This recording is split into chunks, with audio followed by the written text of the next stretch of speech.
how many items should I put each week into my book and media store? So I want to touch upon this topic a little bit. I was thinking about it because I put out a lot of cassette tapes and a lot of vinyl, more than I have probably ever at once, because I made a vinyl purchase, two vinyl purchases, bulk vinyl purchases, and a one big cassette tape purchase. So I've been telling some people that some regulars that come into the customers, repeat customers that come into the store, some regulars, and they've been saying, "Oh, when are you going to put them out?" So I decided to just do a big, I was gonna say a big dump, like a big new inventory dump of vinyl records and cassette tapes, and it's a good amount, more than I normally do.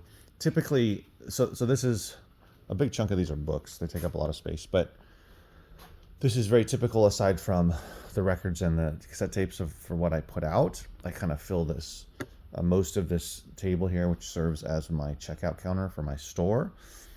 And like CDs are kind of this range. I'll often put out more than that just because I've been, I'm going through those CDs still.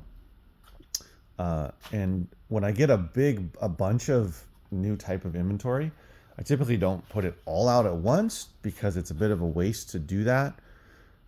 Even if there's some demand, I don't have a big enough demand to put out, 100 records every week if I had 500 of them as backstock versus me putting out, 15 or 20 a week and just having a steady supply going out.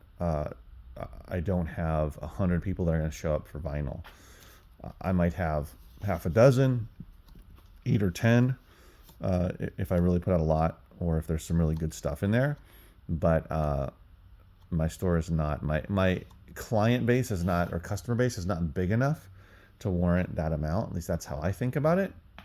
But when I do get a lot like this, a bunch of a certain type of media, and people are asking, I'm definitely going to put out a lot of it to just start, showing them what I have, seeing what I can sell. Because I know for a fact that if I put out a ton, like 2 boxes worth of vinyl, I know I'm not going to sell half of it.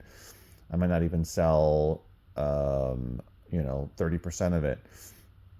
Or I might. It's always possible. It depends on the titles. But in general, it's, this is all the new stuff that I put out the last couple of weeks. And now I'm going to distribute it. The individually priced ones are going to go in this box. And then the rest of them, all of these will be distributed out amongst the rest of my vinyl, which is over here. And I have some down there, Spanish soundtracks, 60s and 50s. So quite a lot. But now that I'm putting out a lot, I need to have space to put it out, to fit it all into this box. So that's kind of what I'm thinking, that if I put too much of it out, it's just going to sit there and take a while to sell anyway. And so that's kind of the deal. I mean, my location here, because of where I am, because of it's a warehouse space in a commercial warehouse building that is not in any sort of retail area. It's all, it's not a location that people, when they drive by, think that there's going to be a retail store here.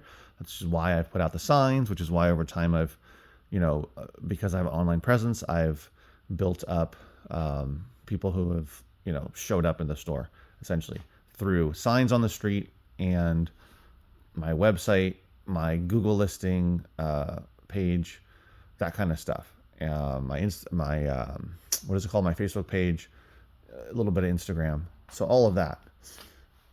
If I was in a traditional space where there was, I was surrounded by another 20, 30 stores, then that would be different because there'd be lots of people pouring into there. So I might have built up quicker on a larger scale, a larger amount of followers, so that I could put out that amount of vinyl or any type of, particular media or inventory. So my other location, though, I predict that in this first year, it will grow much quicker to a larger level in terms of the amount of followers on social media, in terms of the amount of people subscribing to the newsletter, in terms of people showing up on a weekly or bi-weekly basis, on a consistent basis, becoming repeat customers. I think that'll be faster. So that's kind of my take on how much to put out. And I'm sort of figuring that out as we go now that we're almost 2 months into the second location, the bookstore only location. But this is generally what I put out here.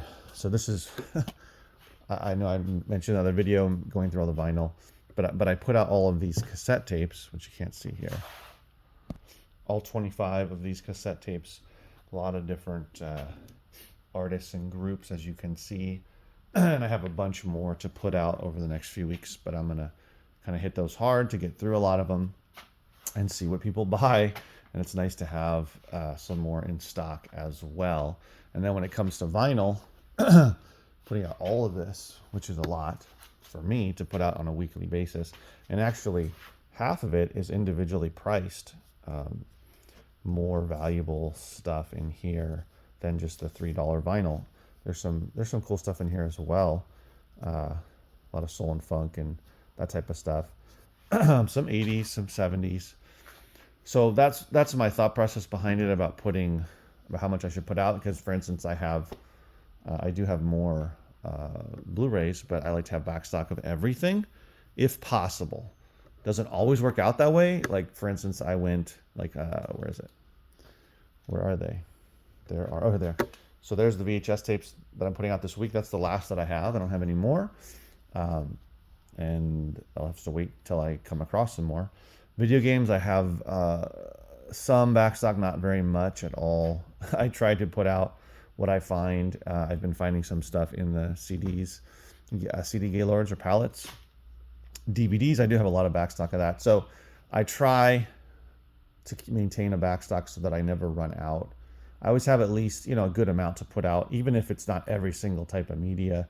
Like there's been weeks and months where I haven't had VHS tapes, I haven't had cassette tapes, or I've had, I've even dwindled down to very few Blu-rays.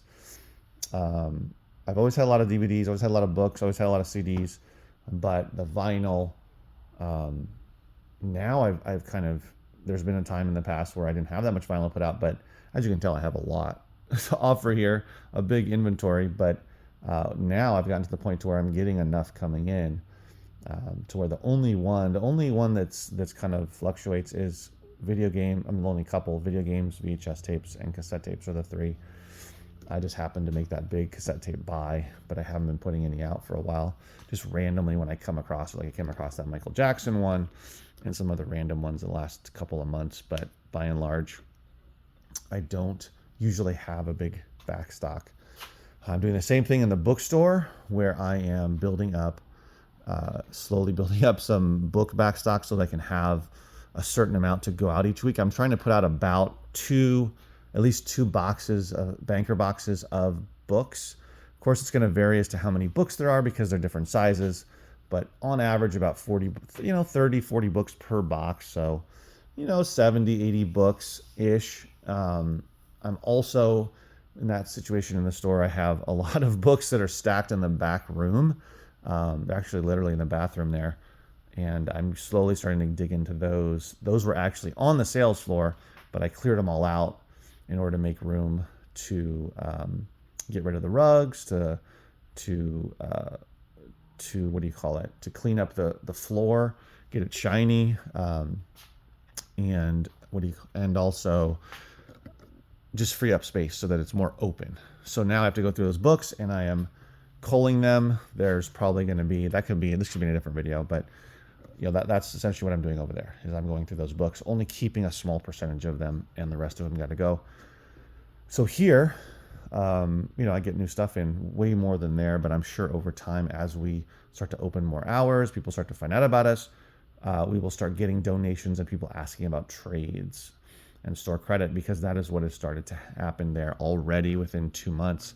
So here over the years, almost every week at this point, it's essentially every week that I either get donations or opportunities to do a trade or give store credit and to buy every single week, because I've been here with the store open 4.5 years, the last couple of years being open every week, multiple days. So over time, I've just built it up, and that's what happened. So that's probably going to end up happening at the second location, which is really what I'm angling for, so that there can be consistent flow of new inventory coming in, and we're going to evolve with that. So that's where I am with that. I'm excited to put these out because there's some really cool stuff in here and so much more to go through. There's some records. I have a stack of records that I need to test at home. A few more that I'm bringing home today to test and see how they sound and maybe clean up some of them as well. I'm thinking about getting some sort of vinyl record cleaning system or machine. I've also seen there's one that has like some solution and some brush, and that's all it is, you know, that kind of thing. Kind of similar to what I have over here with the Eco Pro 2, which I use a lot to resurface or just clean up and buff out any blemishes, light scratches, scuffing, smudges off of CDs, DVDs, and Blu-rays, and video games as well. Any discs, basically. So I'm thinking about, or I'm definitely going to get something. In the past, I've done the old school of just cleaning the vinyl with soap underneath the sink, underneath the faucet in the sink, which has worked as well. But I'm just wondering if there's a better way. Not just better, but just because that requires me to dry out the vinyl, which takes time and all of that. And so something that would not require much drying. But anyway, all right, guys, thanks for watching. I'll see you next video. Take care.